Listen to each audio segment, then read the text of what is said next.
Good afternoon. Usually when you say hello, people say hello back. Good afternoon.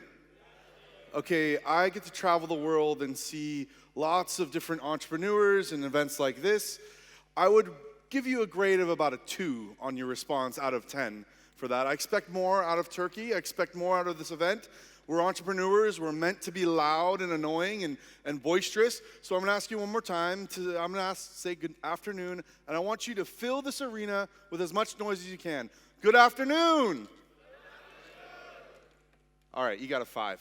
That's all right. I want you to take a moment. I think one of the hardest lessons in life in general for me has been recognizing where you are when you're there. So I want you to take a moment to take a deep breath. It's been a long day. You've heard lots of advice. You have lots of ideas at this point. I want you to take a deep breath in with me, everybody together. Ready? And then out. And I want you to just kind of look around the room. If you haven't kind of looked behind you, look at your neighbor, look into their eyes, and realize where you are. You're in the middle of one of the most historically important places in the world, Istanbul, surrounded by fellow entrepreneurs and intrapreneurs and people that are chasing value from 50 different countries all over the globe. And we're all here to celebrate together, to learn, to embrace one another. What an incredible way to spend a day. If you were to tell me that that's what I got to do today, 5 years ago, I wouldn't have believed you. I would have called you a liar. But that's what we get to do today. And so embrace the moment. Embrace the community that you have joined. Maybe it's your first time here, like me. Maybe this is your 10th time in this community. This is an incredible community, and all around the world, there are incredible communities of entrepreneurs like yourself. Last week, I was in Washington, D.C., working with the U.S. Olympians, learning about their plans to start businesses and create value for those around them. A month before that, I was in Australia, hanging out with a bunch of entrepreneurs just like yourself, who are discovering new ways to impact their economy. And just this week, I met so many of you who are on your journey to create value for your world and for the people around you and for the globe. From my new friend, Cenk. Cenk, are you here? I don't know if you are. There he is, the former CFO of PepsiCo, who left his job to chase a startup that's going to empower the disadvantaged economically. It's amazing. To the young man from Pakistan who's made a decision to give a voice to his college students, his friends, where otherwise there might not be a voice through anonymity. The things that are in this room, the dreams and the journeys that you've started are incredible. And I don't want you to miss the moment, because the moment matters. And I believe that this is a trend that's happening around the world. People deciding, choosing to become entrepreneurs and to create value. And I think it's safe to say that trend we can call something like the value creation economy. Whereas before we chased wealth, and the world was dominated in the industrial age by those that could produce the most. We're on the forefront, riding the early wave of a value creation economy full of people like yourself. And the mindset has changed from only control and command and domination and monopolies to instead to discovery. And it looks something like this. It's not just an art to create value. It's also a science. It's the inspiration we gain from one another and the rigor that we apply to those ideas that ultimately creates value for other human beings. And there's something very interesting about value. When we set out to create value, it inherently involves another human being. We can't really create value for ourselves, right? Our startups aren't just for us, they're for somebody else. And the inspiration combined with the rigor is really where value rests and is the backbone of this new shift of global entrepreneurship. So we're going to spend some time today talking about 3 traits I've observed, I think, that make up great value creators, things that great value creators do. And I think they're important because they set the baseline for our behaviors as entrepreneurs and the way that we decide to journey and move. Cool? Everyone with me? Give me a good nod. No? Come on, guys. This is a big stage. I can see all of you. We're still humans. You can give me a good nod, yes, a yawn, maybe a raise your hand. You guys okay? All right, there's some life up here from Pakistan.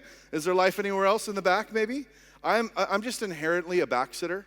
I typically am the guy that walks in the room and wants to go to the back because I want to make sure I have a back row seat towards the end of an aisle so that if the speaker sucks, I can leave. That's usually how I feel, right? And so I respect you front sitters, and I always judge my talks as whether or not the back guys, the back sitters, actually are engaged. I see one, yes. All right, we're going to go. So the first trait of value creation, of value creators really is that great value creators see the world differently. Now, when I say that, many of you will think, yes, great value creators have to be visionaries. And I'm here to tell you on this stage, you are not a visionary. Does that hurt your feelings? Might hurt your feelings. There is no such thing as a visionary. The popular myth kind of goes that you sit in your garage and tinker away until all of a sudden one day, eureka, I found an idea. And then you walk out of your room and out of the garage and you say, bye, Mom, I'm going to be a billionaire. And you build your idea, and all of a sudden it goes to market, and you're sitting, on a luxury yacht cruising around in San Francisco because you are a visionary and you executed upon your vision. Real visionaries pursue the change they want to see in the world relentlessly. And that means they have to see the world differently, not through their eyes. Great value creators see the world through someone else's eyes. That's the way that they see the world differently. And that means to be a great value creator, we must lead with empathy. Now, the word empathy is so important to us as entrepreneurs. It's the foundation for how we pursue value creation. And leading with empathy means to personally experience someone else's perspective. The choice to lead with empathy is a vulnerable one. It means you have to sit eye to eye with another human being and listen, not talk. It means you have to sit with another person who's having a problem that you might not be able to solve and seek to understand, not to pitch. Empathy means putting on the view of another person, walking in their shoes. And so many entrepreneurs, so many potential great value creators miss this step.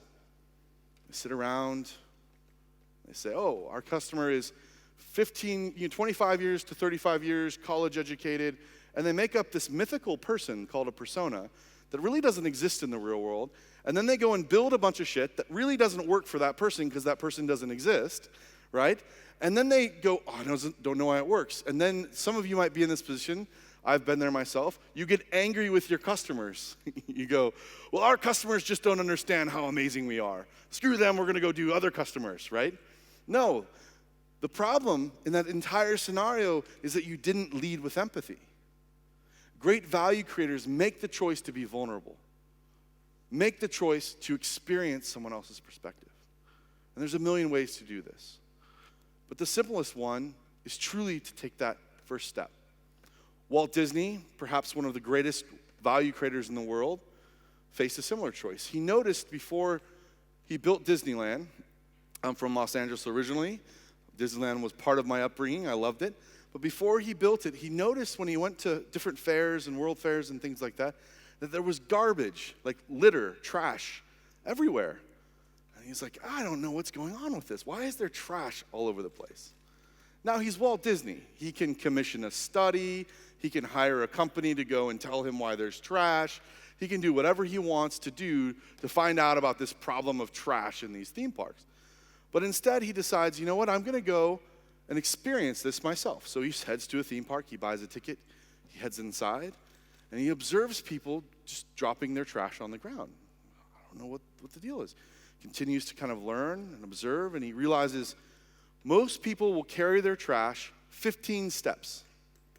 15 steps, they'll stop, and they'll drop their trash on the ground. And he goes, I'm not sure why this is. Why are people dropping trash on the ground? Now, again, he could have stopped there and said, lazy people, lazy customers, why would you do such a thing? He says, I don't understand why they won't throw it away. So instead, he goes up to the concession stand. He buys himself some popcorn and a hot dog. He proceeds to eat it. He takes off walking. When he's done, looking for a trash can, And he realizes there's no trash can to be found. And he goes, aha, that's why they just drop it on the ground, because they can't find a place to throw it away.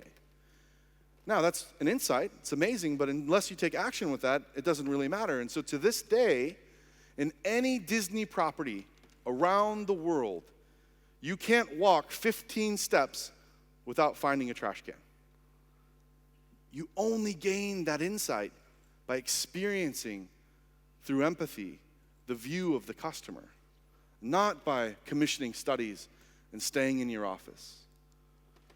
Now, empathy doesn't start with everybody. It doesn't start with empathy for the world or empathy for our entire market segment. Empathy begins with one person. And I want to challenge you today to think hard for yourself. Who is that one person, that one customer? Or perhaps it's that one investor.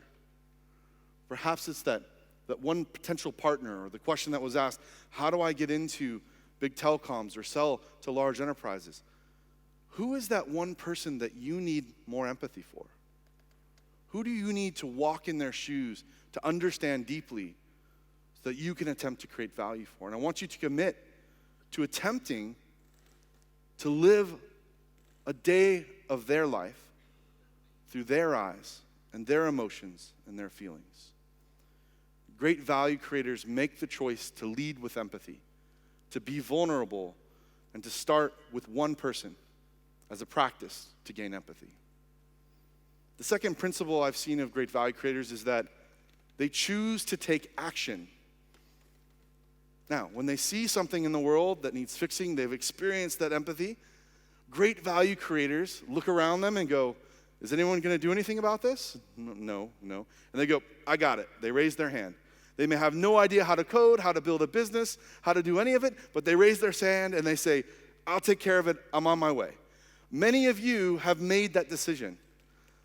I've asked a number of you as I've mentored you on boats and in the middle of rooms and walking down subways and all sorts of things over the last few days, why did you decide to become an entrepreneur? And almost every time I heard, because someone had to do something about it. I love that. Great value creators choose to act. They raise their hand and decide to act. And guess what? That decision happens in an instant. It's immediate. We look around and we say, I got it. I'm starting a business. I'm going to do a startup. I'm going to create an accelerator. I'm going to write that book. I'm going to do something. I'm going to decision to act. The decision happens instantaneously and changes the course of your life. The thing that takes so long is all of your weighing the pros and cons and all of those sorts of things that lead you up to that decision. And when you make that decision, it means that you're embracing the unknown.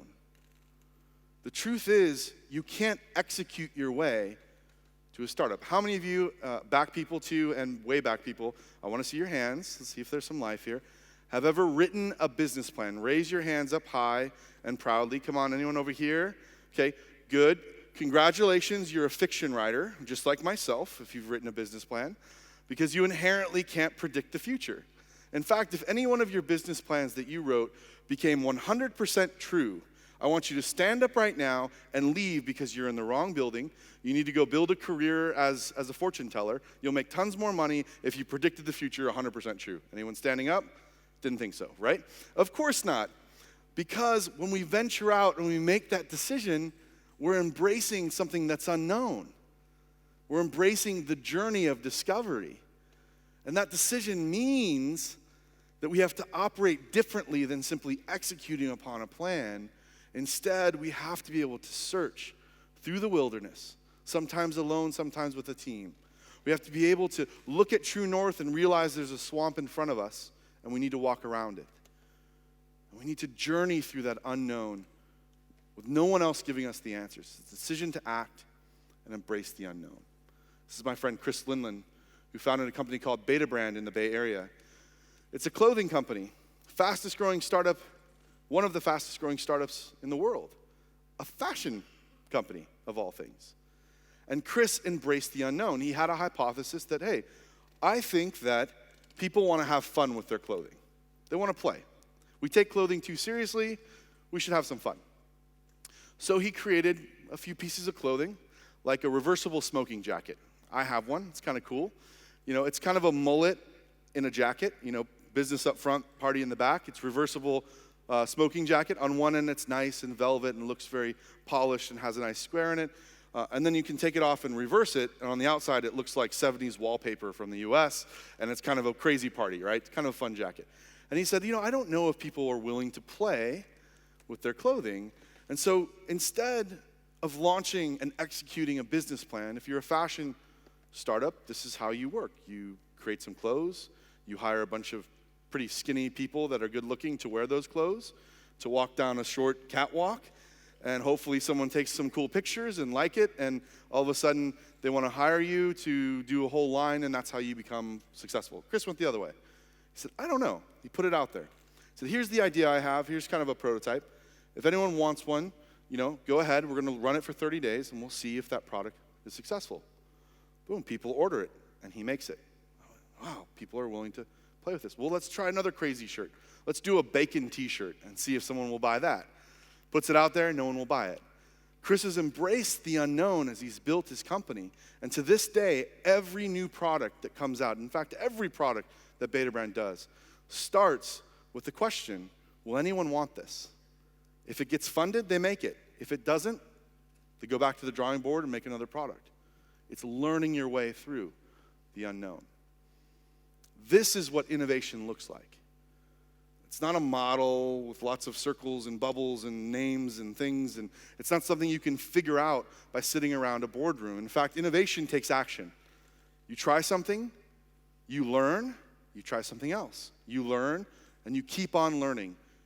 And the greatest competitive advantage that still remains today is simply this: your ability to translate the learnings you gain, the insights you have, into action at speed is the only remaining competitive advantage there is. We have to operate in the unknown. We have to embrace the unknown. We have to make the decision to act. And finally, great value creators assume that they're wrong. Now, some of you are sitting here thinking to yourself, well, no, I'm right. I have to be right. I'm always right. I'm that person in my friends. I'm always right. But the real value creators start with the assumption that they're wrong. And they want to prove as quickly as possible that they're wrong, so they don't produce something that no one wants. So that you don't become a product searching for a problem, lost in a desert. The truth is, the phrase fail fast bugs me, because we wear it as this big badge. Fail fast, fail fast. Oh, I failed. It's not about failure. It's about learning. And we learn in our failures, and we learn in our small successes. And when we embrace the assumption that we're wrong, we then can prioritize learning above all else. When we make that decision to learn, it unlocks our future. It unlocks that next step. Many of you have grandiose visions about how you'll change the world, grandiose visions about what your product will do. And I want you to hear me say this, that never confuse the size of your vision with the size of your next step. The size of your vision can be grand and large, but the next step is probably very small. It's the next action to learn and to prioritize that learning above all else. Joel Gasquion founded Buffer. He wanted to learn. He assumed Buffer wasn't going to work. They're now one of the fastest growing startups as well in this space. Become very well known for transparency. They post all their numbers out there. And Buffer started with a simple landing page, sent out to a bunch of people that said, hey, this is what Buffer is. Does anyone want it? And he measured the results on the clicks. And about 25 people said, I'd buy it. And then it'd go to another page that said, oops, we're not ready yet. The next thing he needed to learn was, well, will anyone actually pay for it, though? So he put some pricing up there, and he measured the results. Click on it, yes. Oh, sorry, the product's not ready yet. And when there were enough people that said, yes, I would buy it, and yes, I would pay for it, showed that behavior, he started to actually write the code and build Buffer. It's the assumption that he was wrong that led to the result of his startup being successful. When you assume you're right, you make your plan. Here's how we get from A to B. We make it linear. We say, this is what's going to happen. But when we assume we're wrong, we actually have to triangulate our way through. We start with a small step. We learn, which leads to another step. And we triangulate our way through this unknown path to learn about what we should do next from the view of the customer. So great value creators around the globe. Nice. First, see the world differently. They choose to embrace empathy. Second, they raise their hand and take action. And third, they assume that they're wrong. I want to encourage you today in your ventures, as I've met so many of you, and it's been such an honor and pleasure to be here with you and learning from you and journeying with you, that you continue to think big things, that you continue to think about how you're going to change the world and the impact that you're going to have. But I want you to also start small. Who's that next person you need to gain empathy for? Where do you need to prioritize learning above all else? And where have you not yet made the decision to act? To raise your hand and say, I got this. Become a value creator by thinking big and starting small. If you enjoyed this talk or you got any value out of it, you can download the talk for free. Gettalk.at, Startup Istanbul. Thank you so much for having me. Thank you so much for being so generous with your time.